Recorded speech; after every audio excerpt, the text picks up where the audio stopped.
A world of a superhero who would rather bite a cobra instead of getting bitten, a womanizing super spy with a hand made of steel, a black belt or socialite, a radioactive Superman, a faceless investigator, and a version of the Peacemaker who is not a murderous psychopath. Earth 4 is the home of the Charlton heroes, who have no direct parallels on Earth 1 or Earth 2, and most of them were first released during the Silver Age of Comics by Charlton Publications. However, did you know that the founders of Charlton Comics met in prison, and that the company itself was involved with organized crime? Welcome to DC Neas, and today let's see why DC bought the characters from Charlton, be astonished by their twisted plots, and get a glimpse of the dark history of its publisher. Earth 4 is the universe of the Charlton published heroes, including the Blue Beetles Dan Garrett and Ted Kord, Captain Atom, The Question, Nightshade, Peacemaker, Thunderbolt, and Judomaster.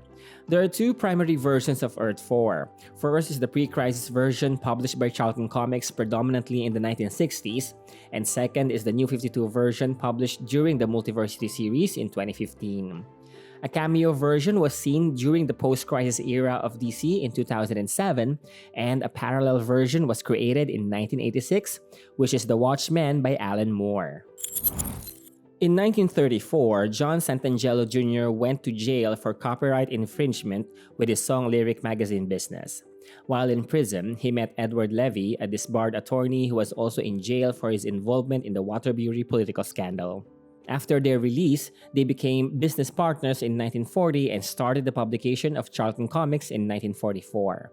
The company was originally called TWO Charles Company, named after their infant sons, both named Charles. The company changed its name to Charlton Publications in 1945. In their early decades, they published titles covering all of the popular genres, notably war, western, funny animal, and horror titles. They purchased properties belonging to several defunct publishers at various times, including Fawcett Publications. The company also published song hits magazines, now legitimately. Charlton was a unique comic book company that it controlled all areas of publishing, from editorial to printing to distribution, rather than working with outside printers and distributors, as did most other publishers. It did so under one roof at its Derby headquarters. However, this uniqueness became a target for speculations. In the 1950s, most paper printing plants in America were generally utilized by several mobsters to print and distribute pornography, counterfeits, and many other illegal items. Housing the publishing, printing, and distribution in one company is very appealing to mobsters, as operating activities can become cheaper, faster, and confidential, with the end results being sold for massive profits. However, despite the many rumors, no real evidence had surfaced, and Charlton was business as usual until one famous mob boss became a target for the FBI in the 1980s. In 1960, Charlton introduced the character of Captain Atom in the pages of Space Adventures, then launched their Action Heroes line in 1966, titles that were intended to compete with DC and Marvel. The line included the redesigned Captain Atom, the World War II crime fighter Judomaster, a confused vigilante named Peacemaker, a pacifist martial arts expert Thunderbolt, and a new tech-savvy Blue Beetle. Ultimately, the action heroes never caught on despite some very good stories. By the 80s, Charlton's fortunes were flagging, so the characters in the former Action Heroes line were sold to DC in 1983. At that time, Dick Giordano, former editor at Charlton, was the managing editor of DC. DC had plans of including the Charlton heroes into the Watchmen story, but later decided to put them in the DC Multiverse. Charlton Comics finally ceased publication in 1985. In 1984, the FBI began a deep investigation on Maurice Levy. Maurice Levy, also known as Moish or Mo, is a well-known music publisher, owner of jazz clubs, and founder of Roulette Records. He was described by Billboard magazine as one of the record industry's most controversial and flamboyant players. He was a prominent subject of investigations of organized crime within the music industry. Even before the FBI noticed, Maurice Levy has been a notorious and financially successful businessman and famous for racketeering since the 1950s. He falsely took writing credits in order to receive royalties, enriching himself at the expense of many of his signed artists, especially black R&B artists. He was a ruthless businessman both for his legal and illegal establishments, and he was untouchable for 3 decades. He was arrested in 1986 and convicted in 1988. It was later revealed by the FBI documents that Maurice Levy was working with Charlton Publications as a music consultant from 1956 to 1958. A connection may have been established between Maurice and Charlton, but Charlton already closed in 1985 and Maurice died in 1990. Charlton was in front for the mob. Management there was, I think, questionable at times. After the purchase by DC, the Charlton Heroes appeared in 1985 in DC's Crisis on Infinite Earths event.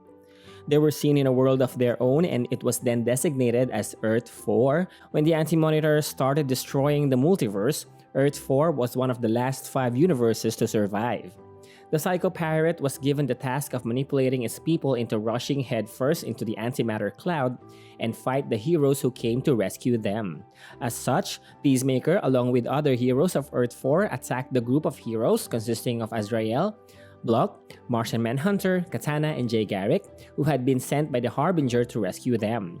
The efforts of Harbinger's allies, however, allowed her to save Earth 4 by starting its merger with other universes in the Netherverse. After being freed from the Psycho Pirate's mind control, the Peacemaker and other heroes of his universe agreed to Pariah's request for help. When Captain Atom was chosen for the assault on the Anti-Monitor's fortress in the Antimatter universe, Smith insisted to the others that he should have been chosen instead. Nightshade, however, told him to calm down and reminded him that Atom was the most powerful individual out of all of them. The heroes were successful in destroying the Anti-Monitor's Star Collector and were later called to battle him before the creation of the multiverse. After the crisis, the Charlton characters were incorporated into the New Earth universe of DC in 1986. Some had their origins remained intact or continued and improved, and some even had their own series. Later, still in the New Earth universe, the Charlton heroes were presented as a team in the series LAW, or Living Assault Weapons. Also, after DC purchased the Charlton Heroes around 1984 to 1985, the Watchmen series was being created by Alan Moore.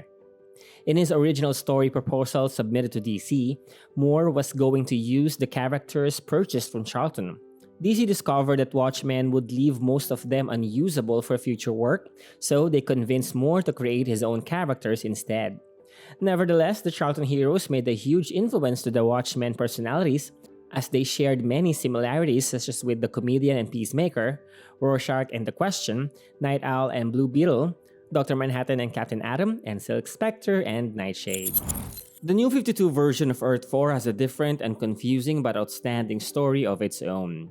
Nevertheless, their personalities and capabilities are very much similar to their pre-crisis version. In 1974, the vigilante Vince Harley, aka Yellowjacket, was also a comic book writer and was loved by the masses when he secretly became a street-level crime fighter, which is in contrast to super agents like the Blue Beetle Dan Garrett. One night, while returning home, Yellowjacket was forced to go in through a window, having forgotten the key to his house. Meanwhile, his son was looking through his stuff in his room and discovered a gun in his desk. Surprised by the masked man coming through the window, the child fired the weapon. Only after peeling away the domino mask did he realize that he killed his own father. The mask had twisted to an infinity symbol while he was holding it. Soon, the truth and impact of what he'd done weighed on him for years that he let his life and personal hygiene suffered as he frequently visited his father's grave. One night, he was visited by Captain Atom, who gave him visions that crystallized the seed of an idea.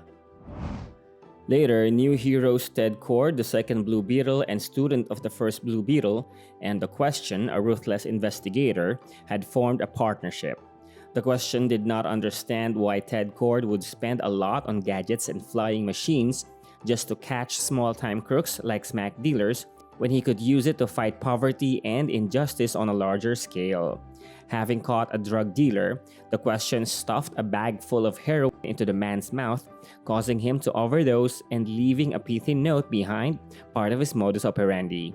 As Ted tried to explain that they couldn't do things like that, The Question ignored him and said they should work on the ultimate mystery, what really happened to Yellowjacket, America's first superhero. Forward to 2005, the son of Vince Harley had become a governor working under George W. Bush. With his initiative, America had created a new kind of super soldier, the Peacemaker. When terrorists broke into the White House, Governor Harley called on his Peacemaker to kill every one of their men. The Peacemaker began the age of a world without terrorism. With his program in full gear, Harley visited the newly discovered superhuman Alan Adam, whose powers were so great that he could simply think America's enemies to death. Alan Adam has been endowed with quantum senses after close-quarter interactions with an unstable neo-element known as U-235. Adam's power was such that he was conscious of all points in time at once, making him confused, like addressing Harley as president, seeing a future that had not yet come to pass. Harley took Adam on a walk, explaining that he went around the world trying to figure the puzzle of life until he found the ultimate algorithm that would explain everything. It is the structure of all things hidden in plain sight. Harley learned to predict events when he used that algorithm. He saw the future to be a dark age of neo-barbarism, and he had found a way to prevent it. The president would need to be sacrificed in order to secure world peace. He went to Alan to offer him the opportunity to become a superhero, along with the purpose he sought. The solution lay within Major Comics' title, Major Max Meets Janus the Everyway Man. With all of Alan's power, he could do the impossible by bringing the president back to life, redeeming the ultimate villain, and restoring symmetry to a broken world. Before Harley left him, Alan noticed a ring on his finger bearing the infinity symbol. For Harley, it is a reminder for him of when and where he first saw the pattern and what it had meant. Right after his election to the presidency in 2008, Harley assembled a team of government-endorsed peacekeeping superheroes who would be overt. Among them were Tiger, Blue Beetle, The Question, Nightshade, and the Peacemaker. As Harley welcomed them, he warned that their trademarks and codenames would become the property of the US and they were to represent a new futuristic and upbeat America. Before introducing them to the public, he took the Question aside to confirm whether he was going to be on board with their plan. Soon, Harley was revealing the new team to the world, introducing them as the Pax Americana, to be led by Captain Atom. As a show of his power, he had Captain Atom build a set of 3 taller towers in front of the public in place of the twin towers of World Trade Center. With Pax Americana, the Question cross-examined a dirty cop working for the corrupt vice president. The cop was trapped under the letters of a collapsed neon sign while in a puddle of water with a hot wire threatening to dip and electrocute him. The Question offered him a gun with the implied option to shoot himself, shoot the Question and die anyway, or confess and perhaps live. The cop confessed that he got his orders from Sarge Steel and that there was a plan to have Captain Atom murdered and of a secret formula. After that, the Question simply took a picture while he was electrocuted, commenting that he does not save bad guys. Meanwhile, Christopher Smith, the Peacemaker, and his girlfriend Nora discussed President Harley's father, Vince Harley, whose last comic book work was a story titled Janus the Everyway Man. Nora imagined that the story of Janus the Everyway Man might have a connection to the president's fabled Algorithm 8. Smith suggested that Nora should put her super brain to work on solving the algorithm for the next 2 years so she can also predict the future. By then, the Pax Institute would have trained the next generation of Peacemaker agents. With that, Harley would win the 2015 election, and then Smith would do what he was trained to do, and then the two of them can run away afterwards. In January of 2015, Captain Atom floated at the center of the internal part of the particle accelerator reading a copy of Ultra Comics, noting how within it he saw a Mobius strip curving through 8 dimensions on pages 12 and 13.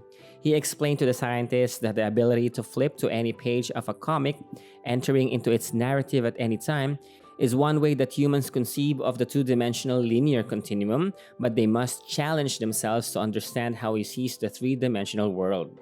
He could read any moment in their history as if it were a panel on a comic page. He already knew of their plan to destroy him.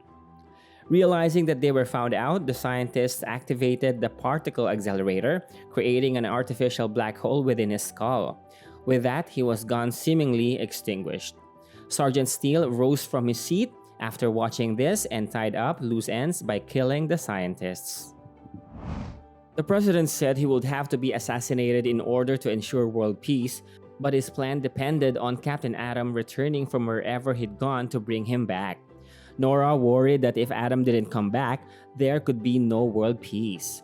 Smith replied that if that was the case, then they would know for sure that life really is random. However, Smith believed in his mission, and that mission is to assassinate the president for the sake of world peace.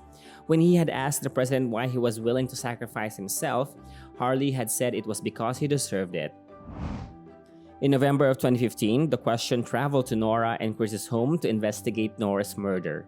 He determined Chris had left earlier, leaving Nora alone.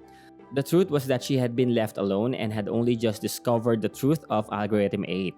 She knew what was to come, but in Smith's absence, she sensed another person's presence. The question confirmed this from his evidence and determined that Nora must have been bludgeoned to death with a Janus head sculpture, a feat requiring superhuman strength. As she began to die from severe brain damage, Question surmised that Nora began crawling toward the elevator for reasons unknown. The Question's inspections made Blue Beetle chase him, believing that he had become too paranoid and entangled in the bogus mystery of Yellowjacket's murder. Question, however, believed that by serving the government as he did, Beetle was complicit in all of their crimes and he knew the guilt was eating at him. This Ted Cord in New 52 would also have an airship called the Bug. Thanks to Ted's reliance on technology, Question was able to trap him with a magnet and escape into the subway system. He confronted Nightshade there, easily defeated her, and warned that while her superiors thought they ran the game, they had ignored who was really controlling the board on which they played. As planned, President Harley was then assassinated by Peacemaker, shot from a suborbital leap, piercing through the peace sign flag that Harley had been waving. Before long, Peacemaker was captured and taken into an interrogation room. No one could understand why an American hero would kill his president. Vice President Eden then explained to his daughter, Nightshade, that with his act of murder, Peacemaker had ended the age of the American superheroes. Knowing her father's manipulative ways, she expressed her frustration, saying that he becoming president was enough for the country to retreat back into the past. Nonetheless, she enjoyed being Nightshade and wasn't eager for that to end. Her father responded that she could look forward to new opportunities. They would be entering into a time when a firm hand would be needed. While super agents had given people something simple and strong to believe in after the 9/11 event, these new times demanded new strategies, which he planned to declare to the press before speaking to Smith. When Eden demanded to know why the Peacemaker had killed the president, Smith simply replied that he was saving the world from him. Back at Vince Harley's grave, Captain Atom reappeared at last, delivering Algorithm 8 to the 22-year-old Harley, who would become president and die for world peace over and over again. Now let's see the origins of the exceptional characters of Earth 4. First one, of course, is the first Blue Beetle, Dan Garrett. There are two versions of the Blue Beetle, Dan Garrett, from the pre-crisis era of DC Comics. First is the Golden Age version that was assigned into Earth Fox, and the second is from the Silver Age, which is the one placed in Earth 4. The Golden Age version of Dan Garrett, whose origin is dramatically different from his Silver Age counterpart, is a police officer who became the Blue Beetle and was first seen in 1939. This version of Dan Garrett was born in December 6, 1916 to Mr. and Mrs. Michael Garrett and grew up to become a police officer like his father. A neighborhood pharmacist named Dr. Franz believed Garrett to be a man of strong moral character, and so he gave him two of his greatest inventions, a bulletproof chainmail costume woven with a silk overlay, and the Vitamin 2X, which greatly increased Garrett's strength and durability. Armed with these items, Garrett assumed the costume guise of the Blue Beetle. For a time in the 1940s, the Blue Beetle worked with a sidekick called Sparky. This version appeared in Fox Feature and Holyoke Comics, and since it was from the Golden Age, this version was designated under Earth Fox. There was no explanation on why the creator Charles Nicholas chose the name Blue Beetle, other than a possible plan to rip off Green Hornet. This Blue Beetle also became a radio drama super thriller show in the 1940s. Loved by everyone but suspected by none of being the Blue Beetle. The Silver Age version of Dan Garrett Blue Beetle, released in 1964, retained the original's name but added a second T. This Dan Garrett is an archaeologist who obtained a number of superhuman powers, including super strength, durability, X-ray vision, heat vision, flight, and the ability to generate energy blasts from a mystical azure scarab he found during a dig in Egypt. The scarab has been used to imprison an evil mummified pharaoh. He will transform into the Blue Beetle by saying the words Kajida. Garrett was eventually killed in action and succeeded by Ted Kord, the second Blue Beetle. In 1983, both versions of Dan Garrett reappeared in the third issue of Comics. It revealed that the original 1940s Dan was reincarnated as the Silver Age version without memories of his earlier existence by some unspecified gods, presumably the ones who are also responsible for his mystical scarab. The gods subsequently resurrected Dan again and sent him off to save Ted Kord's life, leaving him a note saying simply try not to get killed this time. Archaeologist named Dan Garrett first discovered both the temple and the scarab in 1939, and he used it to become the first Blue Beetle of modern times. The second Blue Beetle, Ted Kord, is a former student of Dan Garrett. In the course of his career, he worked with experiments with his uncle Jarvis Kord, who insisted that Ted must work at his uncle's lab. Ted was given parts of experiments but never knew what they were working on as his uncle was very secretive and Ted's father never trusted Jarvis. On the night they were finished, an explosion happened in the lab. They saw a burned body beyond recognition and assumed that it was Jarvis. Ted saw a box that did not burn as it was covered by some chemicals. The box contained a map with markings for Pago Island, a bunch of undecipherable notes, and an old roll of film. He watched the film and showed it to Dan Garrett. They discovered that Jarvis was working to create an army of incredibly strong androids to take over Earth. They went to Pago Island but were easily apprehended by the androids.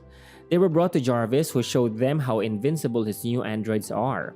Garrett changed into Blue Beetle and battled the androids. However, Jarvis activated the Electro Machine and fired an overloaded blast towards Dan Garrett. As he died, he passed on the responsibility of being Blue Beetle to Ted, but wasn't able to pass on the mystical scarab. The building then collapsed. Ted managed to escape through a cave but was unable to retrieve Dan, and he swore to find his uncle. Ted Kord is a magnificent tech genius, and with his father gone, he saw many items from his father's experiments. From there, he devised technological ways of fighting crime with a special gun, an acrobatic fighting style, and a large scarab-shaped aircraft known as the Bug. After months of labor, testing and practice, and multiple physical trainings, he became an accomplished superhero and emerged as the new Blue Beetle. Later, he would partner up with the Question to solve many cases. Within Blue Beetle's airship, the Bug, are high-tech equipment that can electrify or magnetize its hull, fire electrical energy, and can fly at 600 miles per hour. It can also function like a submarine. It also has hypersensitive antenna that can probe for sounds at night. All models had booster jets hidden under the shell of the Bug. The boosters on the first two models could speed the Bug up to the speed of sound for a short period of time, and no time limit was ever given for how long the burst lasted. Later models had the boosters used for intercontinental travel at supersonic speed. It was also 90% solar powered. Later models also had energy weapons of various types, from lasers to plasma. The last two models were capable of being able to reach orbit. All models were remote controllable from controls built into Ted's gloves. Ted has the habit of hanging out from the Bug when making his attack. Blue Beetle's BB gun is a handheld weapon that could blind villains with a flash of light or knock them out with a compressed air blast capable of felling a charging rhino. The original BB gun was designed with a security feature so that it would only function when the Blue Beetle held it, becoming inactive without contact with special circuitry in the Beetle costume's gloves. During the Crisis on Infinite Earths, Ted was recruited by the Monitor to help fight the Anti-Monitor Shadow Demons. Ted discovered that Dan's scarab was able to utterly destroy the Shadow Demons, but was sent back when the Monitor found the scarab couldn't be used as he wished. After the events of the Crisis on Infinite Earths in 1986, Ted Kord was incorporated to the New Earth universe and even had his own series. In the Convergence story arc, Ted and Hub City of Earth 4 were taken by Brainiac and Telos and trapped in a dome to fight the Legionnaires from 31st century Metropolis. Ted makes many attempts to break down the dome that contained his city but fails. After the dome goes down, Ted, Question, and Captain Atom were forced to fight against the Legion of Superheroes. Knowing that they can't win, Ted instead brokers a deal with the Legion to create a hologram of a destroyed Hub City to fool Telos. Ted and the inhabitants of Hub City were soon returned to their proper universe by Telos. Sorry, Squid Gang. That diamond's bigger than your head and has a lot more brains. Before Alan Adam became Captain Atom is a trained, dedicated Air Force career man, a mechanical engineer, a chemist, a rocket and missile expert, and a remarkable physics prodigy at the age of 8. He was working on an experimental rocket that contains an atomic warhead in Cape Canaveral, Florida, when it was accidentally launched into space with him inside. Alan blacked out, and as it entered the ionosphere, the warhead on the rocket nose cone was triggered and exploded. At the instant of fission, Alan was atomized and molecular change on his body happened. 3 minutes later, Alan gained atomic abilities and was able to reform his body when he returned to the ground.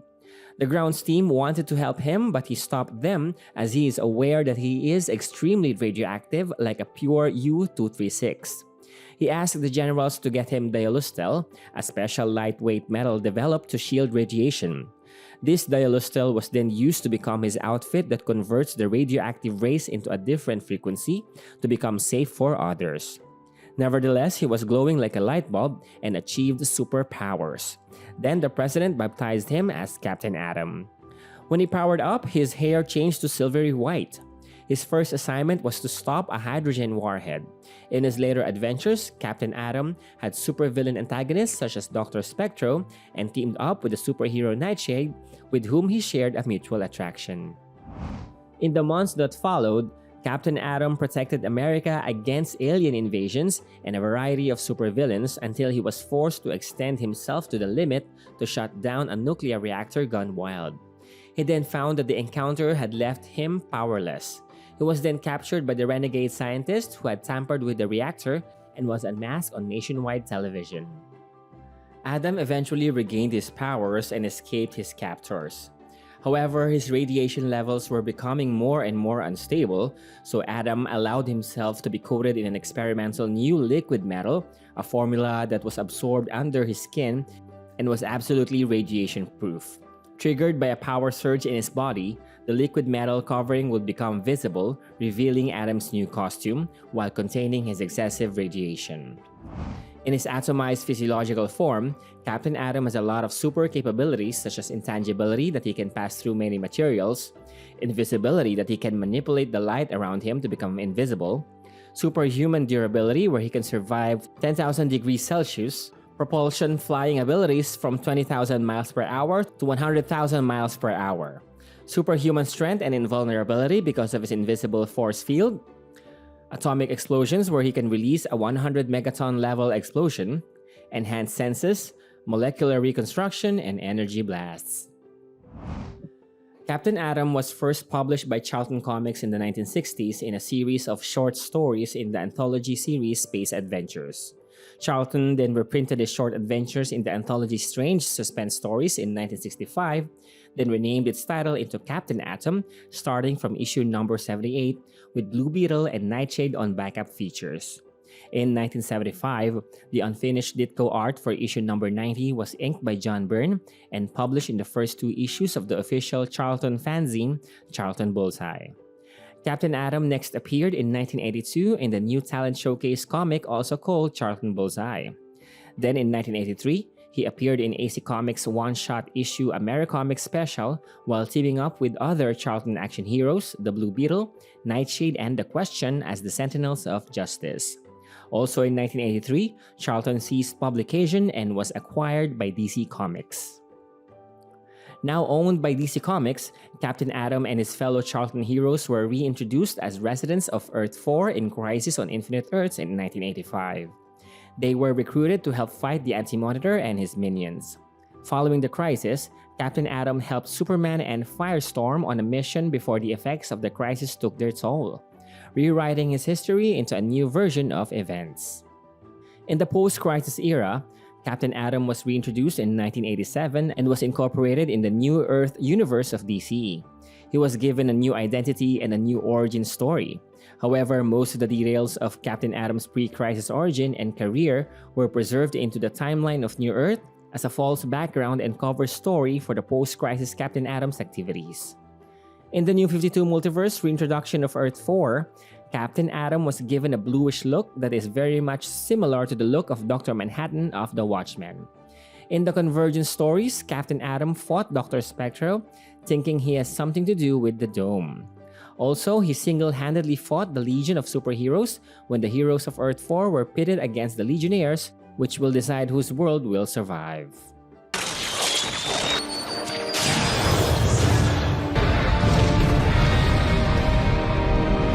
Rip Jagger, aka the Judomaster, is an American martial arts superhero who was an army sergeant during the World War II. He has advanced hand-to-hand combat skills with expertise in martial arts such as judo, karate, and jiu-jitsu. In 1943, in a small island in the Pacific, a handful of GIs are trying to survive the attacks of an Imperial Japanese army led by Major Yoku. Sergeant Rip Jagger was with his squad when one of them was jumpy and accidentally shot a local Japanese civilian from a distance. Jagger rescued the Japanese, who turned out to be the daughter of a Pacific Island leader or sensei. The local Japanese chief is the leader of the Japanese guerrilla group, who are also against Major Yoku, as the Imperial soldiers have been terrorizing locals. In gratitude for his bravery, Jagger was taught the martial art of judo. After many painful trainings, Jagger finally became a black belter. He would then help the local Japanese people in their fight against Major Yoku and the Imperial soldiers. Sensei told him that he will lead their guerrilla team to raid Yoku's forces. He was given a new costume made of nylon mesh, then became the Judomaster. Leading the locals, he defeated Major Yoku. He would soon fight many villains, and at a later point, he gained a kid sidekick named Tiger. Tiger, later in his adult age, would become the trainer of the young Eve Eden, aka Nightshade. Judomaster also appeared as a special segment on different comic titles, providing short instructions on how to do judo. When DC bought Charlton in 1983, Judomaster was integrated into the new Earth 3 launch of DC in 1986, together with many other heroes from the multiverse. Some parts of Rip Jagger's origins were apparently continued onto New Earth, where he remained young because of living in Nanda Parbat. He copied the costume of his sidekick Tiger, who became a supervillain. He had a son, Thomas Jagger, who became a checkmate agent, and he was eventually killed by Bane. A Judomaster character appeared in the Peacemaker live-action TV series in 2022.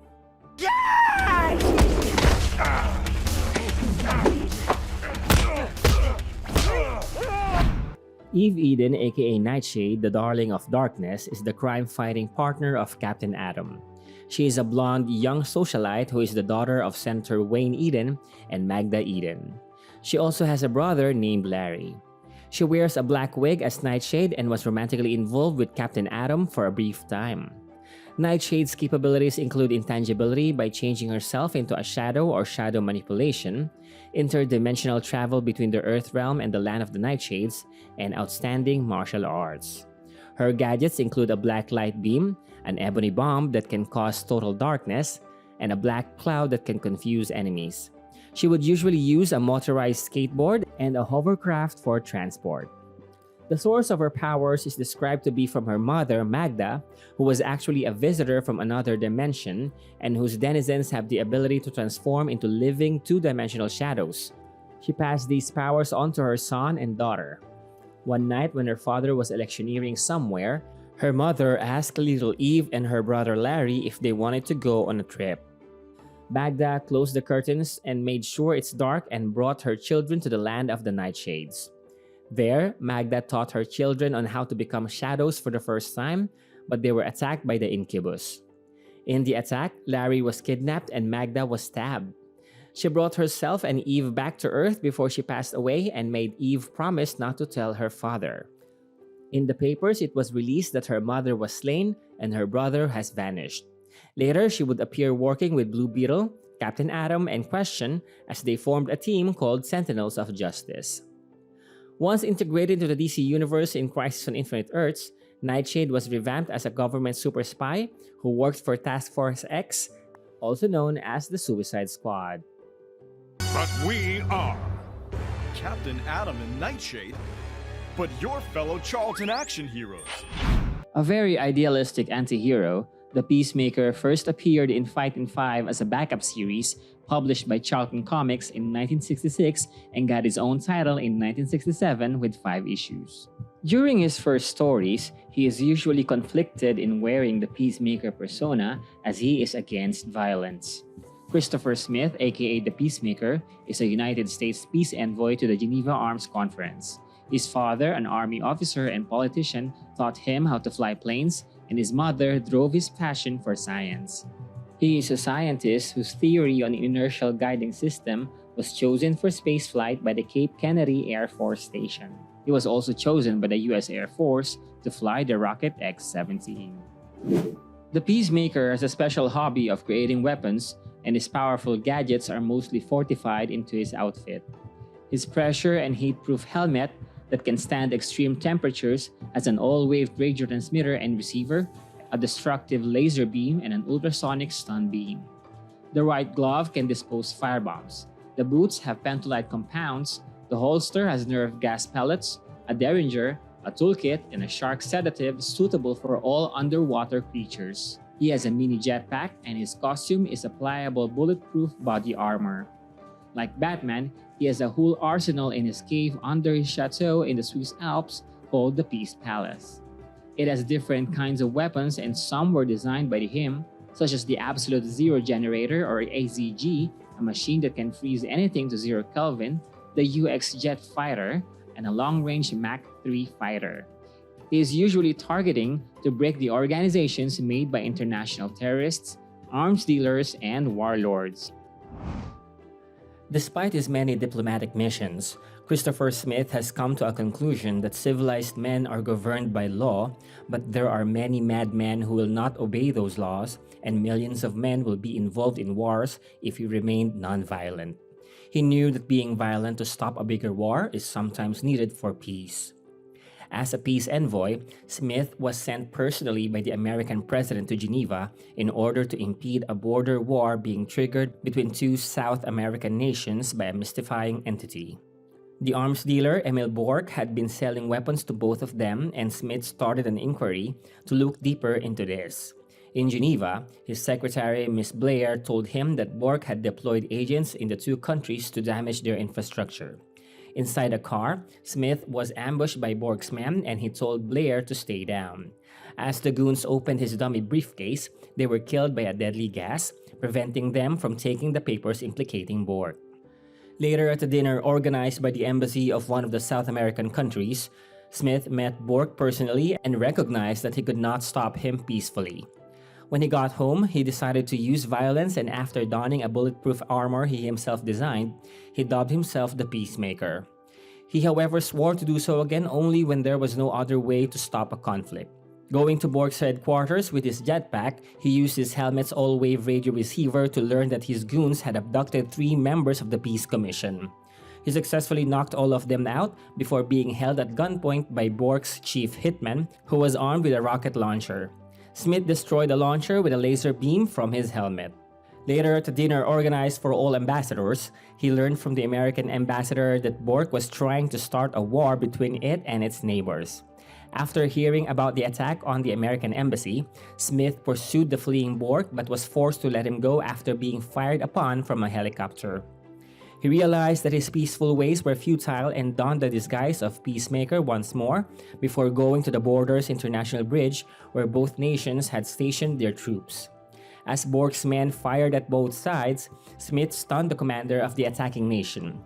Bork had his men fire cobalt missiles at the site. However, Smith destroyed all of them using his powerful lasers from his helmet except one. He directed the last missile towards the plane that is carrying Bork, that killed Bork. Smith continued fighting against threats to world peace after killing Bork. One such task was regarding fishing fleets of multiple countries being sabotaged and the various sides blaming each other. He also encountered Ferdonic, the ambassador of a small Balkan nation, who condemned the United States in front of Smith and threatened it with annihilation if it took any retaliatory measures. Smith became surprised as Ferdonic's nation was bullied around by both the great powers and didn't have any military infrastructure capable of challenging the United States. However, Ferdonic had a large underground nuclear facility, so Peacemaker destroyed their machineries. Smith soon got his nuclear disarmament plans accepted tentatively by the world powers. Smith also fought the forces of Gek, the premier of a communist nation threatening the world with conquest after creating highly advanced weapons. He soon developed a romantic relationship with the beautiful scientist Gerda Hain, but the two were rarely able to find time for each other. Smith later decided to hire a new secretary with whom he could share his secret identity, something unknown to even his staff. Only one woman named Nora O'Rourke, however, showed up, and Smith soon learned that she had intimidated all the other applicants from coming. Smith was impressed by her bravado and proceeded to tell her about his younger life. During the Crisis on Infinite Earths, when the multiverse was folded into a single universe known as New Earth, Peacemaker was one of the few people who had remembered the crisis due to being there at the dawn of time. He later confronted the Shadow Demons in Chicago after the Anti-Monitor pulled the Earth into the antimatter universe and watched Green Arrow of Earth 2 get killed. One of the demons exploded as they touched his gun, making him fall from a building. Halo, however, rescued him and the Anti-Monitor was soon defeated. In 1988, now in the New Earth universe, Peacemaker had his own series, but this Peacemaker is much younger and a very psychotic version. Of course, later on in the New 52 era of DC, Peacemaker was back in Earth 4 and assassinated the US president. This character was then seen in the DCEU cinematic universe as a member of the Suicide Squad and even had his own TV series in HBO. Be like a douchey Captain America. Vic Sage is a red-haired, hard-hitting newscaster for Worldwide Broadcasting Company who, with a special mask, an expanding metamorphic gas, and some hand-to-hand fighting skills, becomes the Faceless Question. With the gas, his hair turns black and a suit that changes to blue. Based in Hub City, Vic Sage made his mark as an outspoken and aggressive investigative journalist. His mask was made by Aristotle Rotter, his former professor, currently a scientist. His mask is made of an artificial skin he had called pseudoderm. The Question's most recurrent nemesis is Max Bine, aka Banshee. Bine was the apprentice of a circus performer named the Flying Dundo. After designing a cape that enabled the wearer to fly using hand-controlled helium, Dundo was slain by Bine, so Bine became the costume Banshee, then used his mentor's invention to terrorize towns he crossed. The Banshee met his match when he reached Crown City and sparred with the Question on several occasions. The Question would usually send to his enemies a smoking card that would reveal a question mark right before he attacks them. He would also become a frequent crime-fighting partner of the Blue Beetle. In the Convergence stories, Blue Beetle is his main action partner, but Blue Beetle hates his transcendental nihilistic dime store questions. In the fight against the Legionnaires, Question overloaded Brainiac 5 by asking him a question: when is the ending reflective of a time yet to be? After the Crisis on Infinite Earths event in 1986, the Question was transferred in the New Earth universe of DC, and his origins, though still relevant to the pre-Crisis version, were now given more content. He even had his own series. Here, Victor Sage was born Charles Victor Zaz and grew up an orphan in a Catholic orphanage where he was physically abused and had a reputation as a troublemaker. After college, he became an investigative journalist and learned about Dr. R.B. Twain. His former professor, Aristotle Tot Rodor, told Sage about an artificial skin called pseudoderm he had co-developed with Dr. R.B. Twain. Professor Rodor later discovered that Dr. Twain planned to sell the pseudoderm illegally. Sage resolved to stop him but had no way of going after Dr. Twain without exposing himself. So, Rodor asked Sage to use a mask made of pseudoderm to cover his famous features. Disguised by the pseudoderm mask and armed with information, Sage became the Question.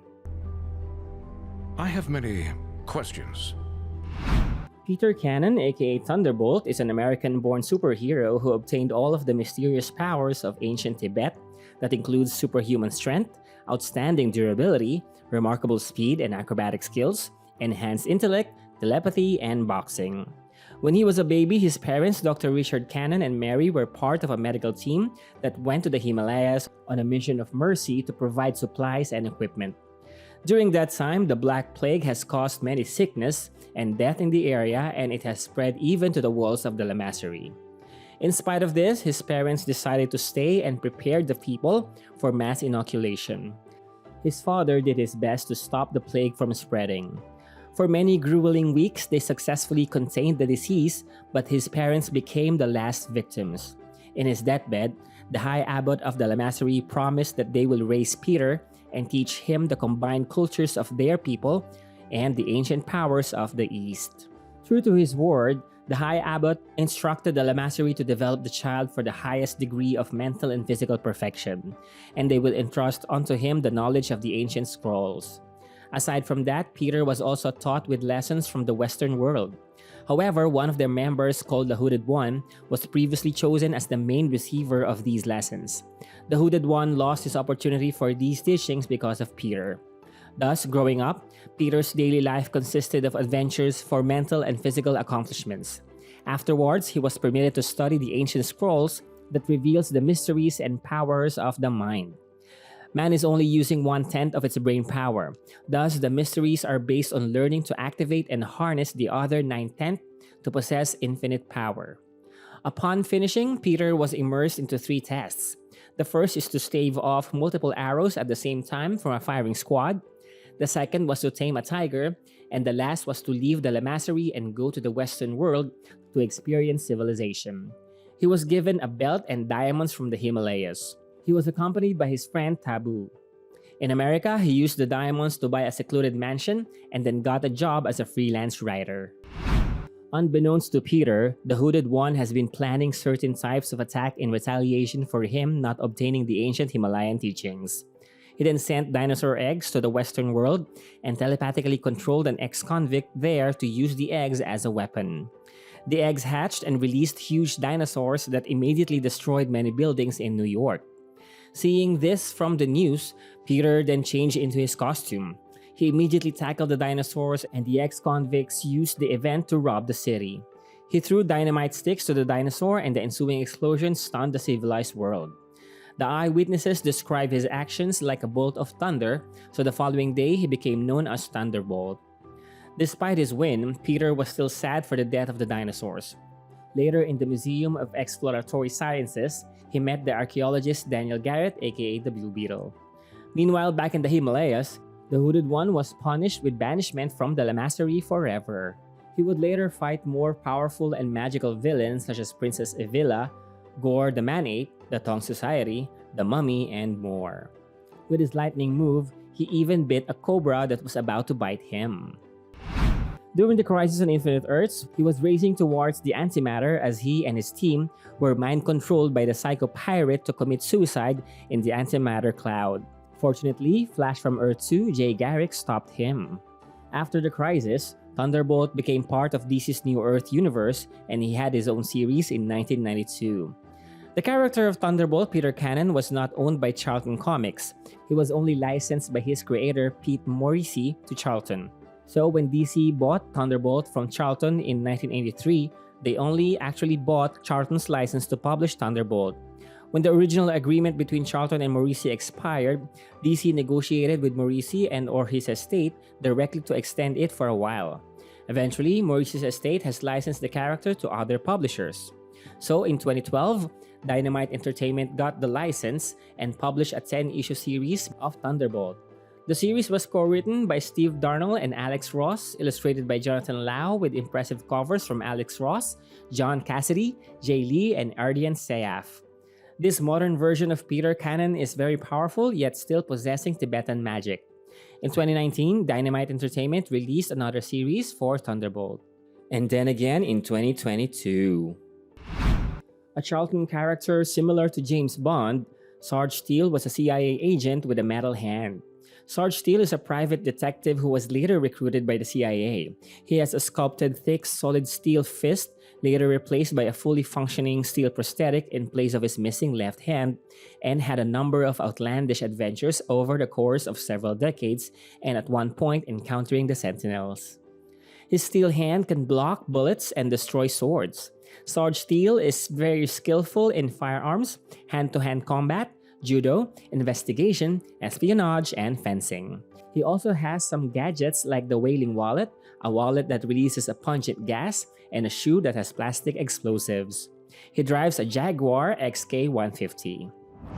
Sarge Steel was likely born in the year 1942 or 1943. Back in his early days, Steel was enlisted in the United States Army in 1960. When he became captain, he was assigned in Special Forces for Army Intelligence in Saigon during the Vietnam War. He fought terrorists while investigating the relationship of the Chinese to the Vietnamese terrorists, including one of its primary leaders, Ivan Chung. Ivan Chung joined a Viet Cong patrol to the west, which is in the jungle, so a local soldier, Yo Chang, assisted him. Deep in the jungle, they saw the hideout of Ivan Chung. Steel and Yo Chang attacked the goons securing the hideout before finally meeting Ivan Chung hiding in a hut. Steel successfully disarmed and captured Ivan Chung. However, he was soon informed by his commander that Ivan Chung turned out to be very important to the Viet Congs, and they have received intel from the entire anti-American organization in Vietnam that Steel has become a primary target and that his life is surely in danger. Later, during dinner with Lieutenant Ginger Hiller of the Navy nurses, the Viet Congs covertly attacked them and threw a grenade on the dance floor.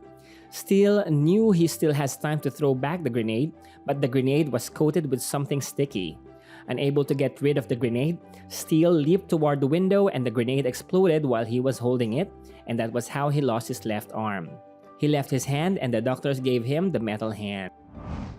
Sarge Steel's enemies included characters like the Lynx, leader of an international gang of thieves, Ivan Chung, half-Russian, half-Chinese communist leader of the Viet Cong, Smiling Skull, a Nazi villain who fought Judomaster during World War II, Werner von West, a criminal mastermind who wanted to conquer the world using nuclear missiles, Talon, a German tech genius with a modified helicopter called the Taloncopter and terrorizes the entire continent of Europe, Santana Noir, aka the Devil's Bride, she can control you with a kiss, and Roja and Eric Rin, POW assassins who targeted the top intelligent agents of the world. Like James Bond, Sarge Steel was also involved with different women such as Nurse Ginger Hiller, Lin Ying, Lisa Monelli, who was working with Von West and tried to kill him, Inga Ross, who helped Steel escape from Smiling Skull, the Lynx, thief villain, Black Lily, a communist intelligence agent, B.B. Kane, a famous starlet in Hollywood, Mademoiselle Nicole Planchette of the French intelligence, and Goethe of the West German Security Bureau. His secretary, Bessie Forbes, is also a talented, pugnacious broad, and perhaps the only woman who did not fall for Steel. Sarge Steel was considered as the first fictional private eye character to be a Vietnam War veteran. Jonathan Mann, aka the son of Vulcan, is a champion of the gods of Rome. Johnny Mann is a scrawny but courageous newsman for an international news syndicate who had lost a leg while serving during the Korean War. He would usually wear a prosthetic leg. As a reporter and former soldier, he has seen many wars created by greed and many crimes partnered with violence and deaths. While covering a bloody civil war in the Mediterranean island of Cyprus, he complained aloud while standing in the ruins of an ancient temple called the Hall of Jupiter, where the gods play with men's lives while leaving them defenseless against the forces of war and crime. Taking offense, the Roman gods brought a deluge of rain and hurled a lightning bolt to Johnny, then transported him to Mount Olympus, where he was put on trial before Jupiter, all-powerful king of the gods, for his impudence. The war god Mars argued for his immediate destruction, but Vulcan, lame-legged god of fire and forge and builder of Mount Olympus, spoke up in his defense, as John has proven his courage in battle and has fought against the forces of evil. Venus, the goddess of love, agreed with Vulcan. In the end, bonding with the orphaned newsman over their similar disabilities, Vulcan agreed to adopt Johnny and share with him godlike powers that would help him fight injustice in the mortal world. Johnny Man became Vulcan's champion on Earth against all evil forces. Vulcan then proceeded in creating an armor for John and provided him access to all of Vulcan's weapons just by asking, and it will materialize in his hands. Then, Venus gave him the gift of strength and vitality. Vulcan then called him Son of Vulcan. Afterwards, Jupiter warned him to never misuse these powers, and these gifts can be withdrawn for good cause at any time. The divine empowerment that Johnny Man receives from the god Vulcan includes flame immunity, advanced combat skills, flight, swordsmanship, superhuman strength and speed, and he can summon enchanted weapons from the forge of Vulcan. By calling on Vulcan's aid, Johnny would transform into a superhuman demigod, hooligan and mightily muscled and clad in indestructible Roman-style armor and shield, with the power to summon both fire and powerful ancient weapons from his adoptive father's forge. He would soon fight many powerful villains such as the giant gladiator, that is actually a robot being controlled by Dr. Kong, and King Midas, who almost turned him into gold. However, Mars would frequently plot against him to make him lose favor with Jupiter or destroy him, such as giving the gloves of Midas to a human to create the villain King Midas and turn John into gold, copied the person Captain Tusk to capture him, and empowered Dr. Kong to defeat John. In 1986, after the Crisis event, the character of Son of Vulcan was incorporated in DC New Earth, where most of his origins remained, and he saved the Plastic Man. In 2005, in the New Earth universe, a new character by the name of Miguel Devante carries the title of Son of Vulcan, who became a member of Titans East. Vince Harley, aka the Yellowjacket, is a writer of criminal fiction who was always on the lookout to find the perfect story to improve his novels, as his stories were becoming predictable and repetitive. His editor from Dark Detective magazine advised him that he needs the viewpoint of a real criminal. His main hobby is beekeeping. One day, while tending to his beehives, a woman named Judy Graves appears at the door exhausted and tells him she is being chased before she collapses on the sofa. Vince soon discovered her purse and saw a valuable jewelry she has hidden in it. He gave Judy the benefit of the doubt and allowed her to rest. Later, he falls asleep in the chair but was awakened by a mobster named Jake Mallon, who was looking for Judy. Pretending to not know anything about the girl, he was beaten up by Mallon's henchmen and knocked out. Mallon and his henchmen decided they didn't want witnesses and tried to kill Vince by letting his bees sting him to death. They poured the bees all over his body and they left him to die slowly. Afterwards, Judy came out of the closet she was hiding in and watches in shock as the bees return to their hives instead of stinging Vince to death as Mallon has planned. It would seem that Vince Harley is one of the rare people in the world that bees don't sting. Judy then tells Vince everything she knew about the gang. Grasping the idea that he has the power to control bees, Vince created a masked yellow and black costume and becomes the Yellowjacket for the first time. He then sends Judy to the police while he went after Mallon and his henchmen. Soon discovering their hideout, Vince confronts them and defeats the criminals and departs as Judy arrives with the police officers to apprehend them. He also used his bees to attack and sting the criminals. Afterwards, he was able to form a fresh story for his novel. He would soon continue fighting many crooks in the city. On the third issue of Yellowjacket Comics, it was mentioned that Vince Harley was accidentally stung by his bees, which gave him superhuman strength. The first Yellowjacket Comics was published in 1944 by the Frank Commonwealth Publishing Company, which was later renamed the Frank Publishing Company. This company then became an imprint of Charlton Comics. A recurring enemy of Captain Atom and Nightshade, Alec Royce is the Ghost, a criminal who uses gadgets to appear like a ghost. Poverty-stricken as a child, Alec Royce was shunned by his peers, growing up isolated and unloved. He devoted his life to his studies, eventually becoming a skilled scientist. As a young man, Royce finally succeeded in developing a working teleportation machine. At first, Royce intended to give his invention to the world, but the memory of all those years without friends or money stopped him, and he decided to use the machine to further his own ends. Designing a striking white costume, Royce sewed miniature versions of his teleport device into the palms of his gloves and embarked upon a career of crime as the Ghost. Using his newfound ability to go anywhere and pass through any object, the Ghost quickly amassed a fortune he used to further his scientific studies. The United States government, fearful that the Ghost would soon begin to steal top secrets, employed the services of superheroes Captain Atom and Nightshade to track down the Ghost and permanently end his crime spree. After several failed attempts to defeat the Ghost, Captain accidentally ruined the teleport machine in Roy's gloves, and the Ghost was apparently torn apart by the energy field set up by the exposed teleportation device and vanished. The accident had merely teleported the Ghost to an unknown destination, permanently fusing his teleportation device to his hand in the process. He would soon go back with many resources and bigger machines in his lab. He hired more people to act like him to confuse the heroes and the police.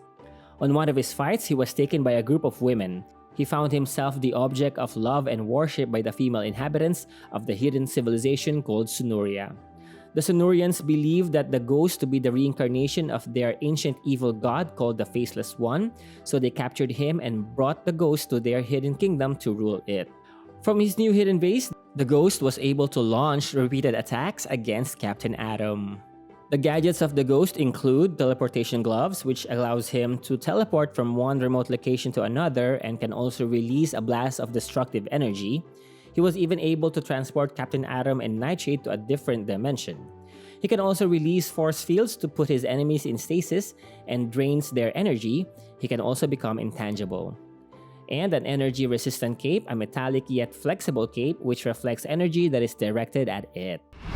Other characters from Charlton Comics are the Sentinels, a trio of superheroes, the Flying Helio, Rick Strong, Mentalia, Cindy Carson, whose tiara gave her mental powers including telekinesis, and the Brute, Crunch Wilson, who had special power gloves which gave him super strength. Jack Biceps, aka Sinestro, Boy Fiend, was a kid who hated superheroes, so much so that he set out to become Evil's own superhero to oppose them. Diana the Huntress, daughter of God Zeus, who is a skilled archer and protected Greece from the Nazis. Mr. Muscles, who obtained super strength in the process of fighting the paralysis of polio. Nature Boy, who obtained his elemental powers from gods who saved him from drowning. Fightin' 5, special forces team recruited by the CIA during the height of the Cold War. Atomic Mouse, a mouse shrunk into the size of an atom and fights in the microscopic realm. E-Man, a sentient packet of energy from a nova who learned about life and made himself appear like a human being. Rog 2000, a robot that was the first professional creation of comic book artist-writer John Byrne. Image, a foreign agent who can travel through mirrors. And Dr. Spectro, a diabolical master of moods, nemesis of Captain Atom, and has the power of photokinesis. So there goes Earth 4. It would really seem that there were a lot of potential on the characters of Charlton Comics and that some of their plots are quite too modern for the comic book readers of the 1960s, which could be a reason why they didn't succeed much back then. When they were bought by DC Comics, DC added more flavors to their stories to make them more fascinating to the contemporary audience. So what do you think of the Charlton heroes? Would you be interested in a live-action TV series about them? Do you think they're already too similar to Watchmen? Like always, place your comments, like, share, subscribe, and give us super thanks.